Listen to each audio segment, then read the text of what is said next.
Hi friends, எல்லாருக்கும் வணக்கம். நாம் இன்னைக்கு என்ன ரெசிபி பார்க்க போகிறோன்னா மட்டன் சுக்கா. வாங்க எப்படி பண்ணுறதுன்னு பார்க்கலாம்.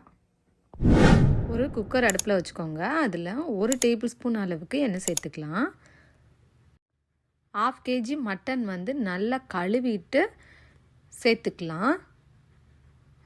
இந்த மாதிரி நாம் எண்ணெய் சேர்த்துட்டு ஒரு கிளறிட்டு அதுக்கப்புறமா வேக வைக்கும்போது மட்டன் சீக்கிரமாகவே வெந்துடும், நல்லாவும் இருக்கும்.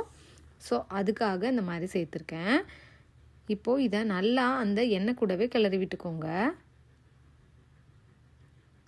லைட்டாக சுருளை வதங்குற மாதிரி வதக்கி விட்டுக்கலாம். இந்த மட்டன் கூடவே 1/4 டீஸ்பூன் மஞ்சத்தூள், அப்புறமா இந்த மட்டனுக்கு தேவையான உப்பு சேர்த்துக்கலாங்க. சேர்த்துட்டு நல்லா கலந்து விட்டுக்கோங்க. மஞ்சத்தூள் சேர்த்து ஒரு 3 மினிட்ஸுக்கு மேலே நல்லா இந்த மாதிரி கிளறி விடுங்க. நல்லா ஒரு 5 மினிட்ஸுக்காவது சுருளை வதக்கி விட்டுக்கோங்க. வதக்கிட்டு இந்த மட்டனுக்கு தேவையான தண்ணி சேர்த்துக்கலாம். தண்ணி சேர்த்துட்டு உப்பு மட்டும் செக் பண்ணிவிட்டு மூடி போட்டு இதை ஒரு 6 விசில் விட்டு எடுத்துக்கலாம்.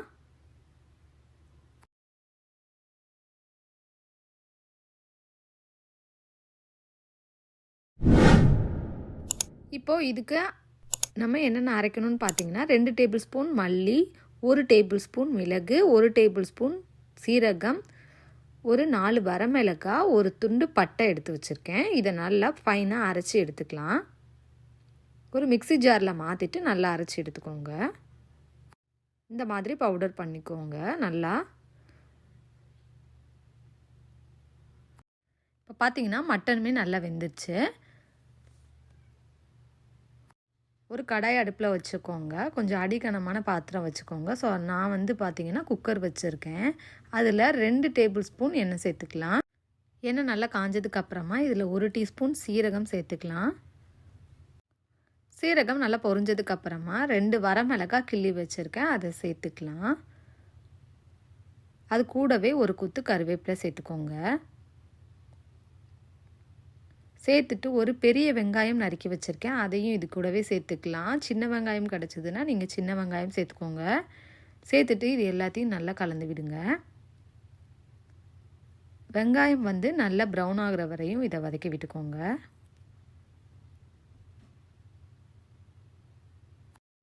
வெங்காயம் இந்த அளவுக்கு வதங்கினதுக்கப்புறமா நம்ம அரைச்சி வச்சுருந்தோம்ல அந்த பவுடரை இதில் சேர்த்துக்கலாம். சேர்த்துட்டு நல்லா கலந்து விட்டுக்கோங்க. கலந்துட்டு நம்ம மட்டன் வேக வச்சோம்ல அந்த தண்ணியை கொஞ்சம் கொஞ்சமாக சேர்த்துக்கோங்க. நிறைய தண்ணி சேர்த்துற வேண்டாம்.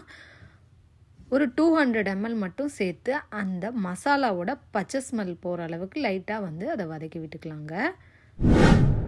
ஸோ மசாலா அது கூட நல்லா இறங்கும் மட்டன் கூட. ஸோ அதனால தான் நம்ம இதில் கொஞ்சமாக தண்ணி ஆட் பண்ணுறோம், அந்த மட்டன் வேக வச்ச தண்ணியவே.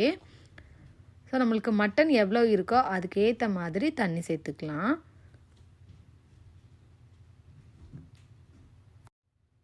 சேர்த்துட்டு இந்த மட்டனுக்கு ஆல்ரெடி நம்ம மட்டனில் உப்பு சேர்த்துருக்கோம். ஸோ இந்த கிரேவிக்கு தேவையான உப்பை சேர்த்துக்கலாம்.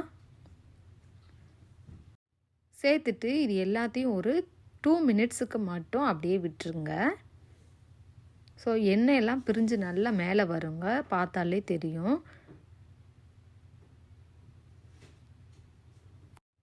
இப்போ ஒரு 2 மினிட்ஸ் ஆயிருக்கு பாருங்கள். நல்லாவே அந்த பச்சை ஸ்மெல்லாம் போயிடுச்சு. நாம் இப்போ வேக வச்சுருந்தா மட்டனை சேர்த்துக்கலாம். சேர்த்துட்டு எல்லா கூடையும் நல்லா கலந்து விட்டுருங்க. நம்ம மட்டன் வேக வச்சுருக்கனால ஸோ இதில் ரொம்ப நேரம் வேகணும்னு அவசியம் கிடையாது. இது எல்லாத்துலேயும் நல்லா கலந்து விட்டுட்டு ஒரு 3 மினிட்ஸுக்கு மட்டும் வச்சுட்டு நீங்கள் ஸ்டவ்வை ஆஃப் பண்ணிக்கலாங்க. இந்த தண்ணியெல்லாம் லைட்டாக சுண்டுற வரையும் கூட நீங்கள் வச்சுக்கலாம். இப்போ ஒரு 3 மினிட்ஸ் ஆகிடுச்சுங்க பாருங்கள், தண்ணி எல்லாமே நல்லா வத்திருச்சு. ஸோ இந்த கன்சிஸ்டன்ஸில் நம்ம ஸ்டவ் ஆஃப் பண்ணிக்கலாம். ஸோ நம்மளோட சூப்பரான மட்டன் சுக்கா ரெடி ஆகிடுச்சு. நீங்களும் இந்த ரெசிபியை உங்கள் வீட்டில் ட்ரை பண்ணி பாருங்கள். ட்ரை பண்ணிவிட்டு எப்படி இருந்துச்சுன்னு கமெண்ட்டில் சொல்லுங்கள். மறக்காமல் எங்கள் சேனலுக்கு லைக் பண்ணுங்கள், ஷேர் பண்ணுங்கள், கமெண்ட் பண்ணுங்கள், சப்ஸ்கிரைப் பண்ணுங்கள். மறக்காமல் பெல் ஐக்கான் கிளிக் பண்ணி வச்சுக்கோங்க. தேங்க்யூ.